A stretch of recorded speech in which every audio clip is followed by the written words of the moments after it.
سوال پوچھا گیا ہے کہ ایک پیر بھائی جو ایک مشہور معروف سیفی آستانے سے مرید ہے، وہاں پر ہفتہ وار محفل میں شامل تھا کہ ملاقات کے بعد اس آستانے کے سربراہ سرکار صاحب نے اپنے ہاتھوں کو سینیٹائزر سے صاف کیا، جبکہ علماء کرام اور مرکزی آستانہ سے بھی علم ہوا ہے کہ اسلام میں مصافحہ سے بیماری نہیں آتی، جبکہ اس پیرخانے میں، اس آستانے میں تو ہمیں مصافحہ کرنے سے منع کیا گیا تھا اور ہمیں کہا گیا تھا کہ آپ مصافحہ نہیں کریں، تو ہمیں اس مسئلے سے پریشانی ہو رہی ہے، آپ رہنمائی فرمائیں۔ اسی آستانے والا بزرگ پیر صاحب جب ہمارے پاس یہاں آتے ہیں تو جپیاں پاتے ہیں اور مصافحہ کرتے ہیں،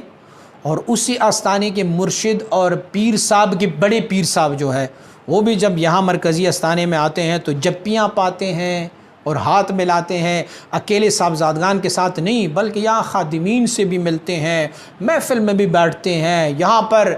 کھلے ماحول میں بیٹھ جاتے ہیں، یہاں صفیں آپس میں ایک دوسرے سے کھندہ ملا کے کھڑے ہو جاتے ہیں، نماز پڑھتے ہیں، محفل ذکر میں بیٹھتے ہیں، توجہات کرتے ہیں، لوگوں کے ہاتھ پکڑ کے ان کو توجہ کرتے ہیں۔ نہ سینیٹائزر ہوتا ہے، نہ ان کے ہاتھوں میں دستانے ہوتے ہیں، نہ انہوں نے کوئی ماسک پہنا ہوتا ہے۔ عجب تضاد نہیں ہے کہ وہاں جا کے یہ بیماری منتقل ہو جاتی ہے اور مرکزی آستانے میں منتقل نہیں ہوتی؟ یہی تضادات ہے۔ فلہذا مصافحے سے روکنا حضور سید عالم صلی اللہ علیہ وسلم بارک کی سنت مطہرہ سے روکنا ہے، اور پھر شاید اس پیر صاحب کے ذہن میں، اس مرشد کے ذہن میں یہ بھی بات سمائی گئی ہوگی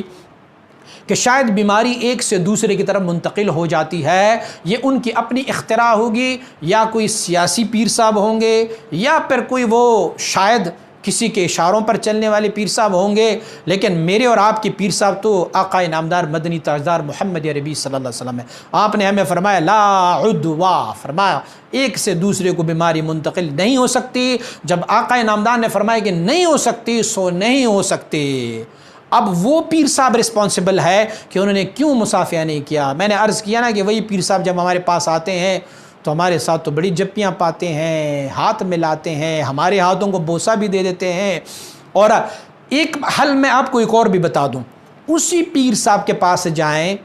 جس کا آپ نے اشارہ کیا ہوا ہے، ان کو آپ 1,00,000 روپے کی ایک بنڈل ہزار کے نوٹوں کے شکل میں دے دیں، یقین جانیں وہ بغیر سینیٹائزر کی، وہ بغیر ہاتھوں کو دستانے چڑھائے آپ سے اس کو وصول کرتے جائیں گے۔ اگر ان کا نظریہ یہ ہے کہ ہاتھوں سے ہاتھوں میں منتقل ہو سکتا ہے تو پھر پیسوں سے بھی منتقل ہو سکتا ہے، لیکن وہ پیسے ضرور لیں گے، چھوڑیں گے نہیں، وہ لے لیں گے۔ فلہذا یہ جو ہے شریعت مطہرہ میں اس کی کوئی جواز نہیں ہے، اور پھر چاہے کہ وہ مسند مشیخیت پر بیٹھ جائیں،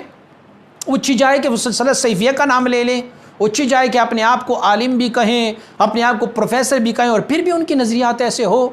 تو اللہ کی پناہ پھر شریعت مطہرہ کا حکم جو ہے وہ بجا لائیں، اور شریعت مطہرہ کی احکام کو بجا لانا یہ ضروری ہوتا ہے۔ فلہذا کسی ایک شخص کو آپ اپنے تیروں کا نشانہ نہ بنائے، ہر وہ بندہ جو ہو جو اس طرح کا عمل کر رہا ہوگا وہ میرے آقا صلی اللہ علیہ وسلم بارک کی صریح حدیث کی خلاف ورزی کرتے جائیں گے۔ اللہ ہمیں ہدایت نصیب فرمائے۔ مزید اسلامی ویڈیوز کے لیے ہمارے یوٹیوب چینل کو سبسکرائب کریں اور بیل آئیکن پر کلک کریں، اور ویڈیو کو لائک، کومنٹ اور شیئر ضرور کریں۔ جزاک اللہ۔